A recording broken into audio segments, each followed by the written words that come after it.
Hello everyone, my name is Frankie D. Cruz. I'm a fitness and nutrition coach, and today we are talking about the 7 laws of training and why you should know them. You see, there are 7 laws, and these 7 are called laws because you can't ignore them. They are simply a matter of fact of reality, and you can't ignore them. Okay? And if you want to get the most out of your training, you're going to need to know them so you can take advantage of them. Now, the first law is the law of individual differences.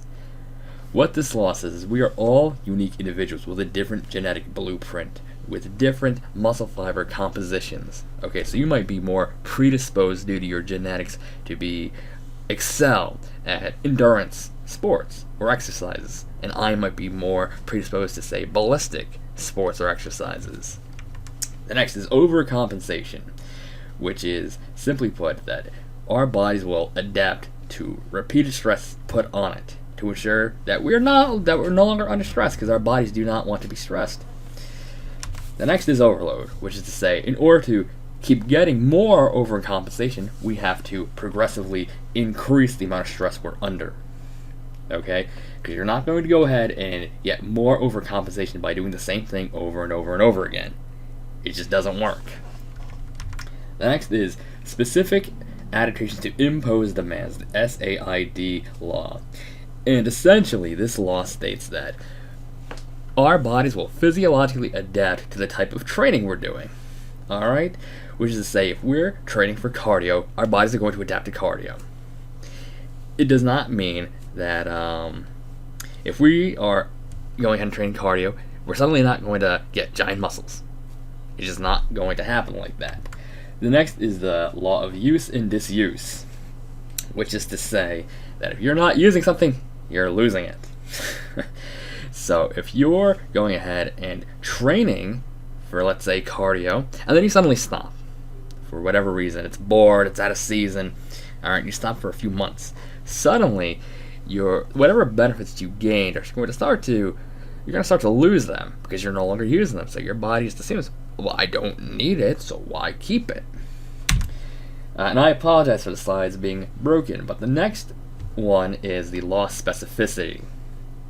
And this law states that you start general, and then you have to get more and more specific to get to your goals. So you see, as your body adapts, you have to go ahead and get more specific. So let's say you're training squats. Now, a squat is just a squat, you might say, but it's not.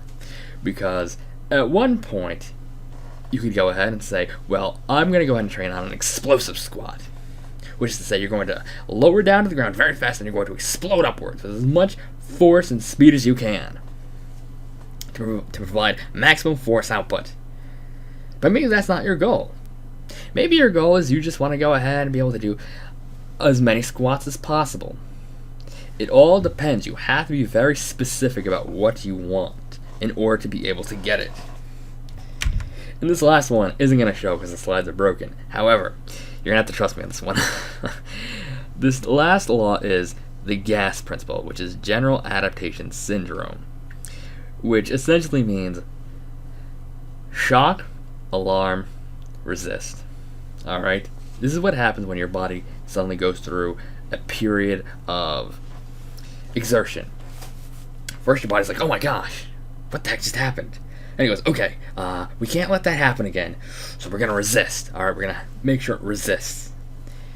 And what that essentially boils down to is after every period of exertion, you have to have a period of rest. Because if you don't, that's going to lead to overtraining. Alright? Now, the best way to go ahead and do this, to get all those rules to be followed, is to zigzag your workouts. Because you're not going to get the same results just doing the same thing over and over again as you've just gone ahead and heard me say about 10 different times. And what the zigzag principle says is that change is not linear. Alright? For those who read psychology books, you might be aware of saying that change is a spiral. I submit change is not a spiral when it comes to your body. It is a zigzag. Because we don't move backwards physically. We only move forward, because that's the only thing time does. And it works that way because your mind, body, and life itself even work in extremely similar ways. Alright? They really do. Because when you start a business, you're going to start with nothing. And you're going to build up more and more and more and more revenue. All right, that's the goal. And it's the same thing with your mind and your comfort zone. You want to expand your comfort zone. You don't start off with the wildest, craziest thing you can think of. No, you go ahead and say, no, I can do this one thing. And then you go, okay, well, I done that one thing. Now I can do something a bit more out there. And it's the same thing with your body. You'll go ahead and you'll start with very light weights, and you'll slowly build up to bigger and bigger weights. So, if you enjoyed all of that, I have a free class for you, alright?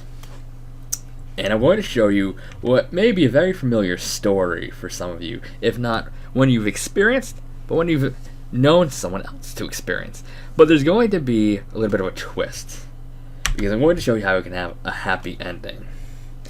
So, if you like the sounds of that, go ahead, click the link in the comments, go ahead and share, like, follow, do all that good stuff, and I will talk to you next time.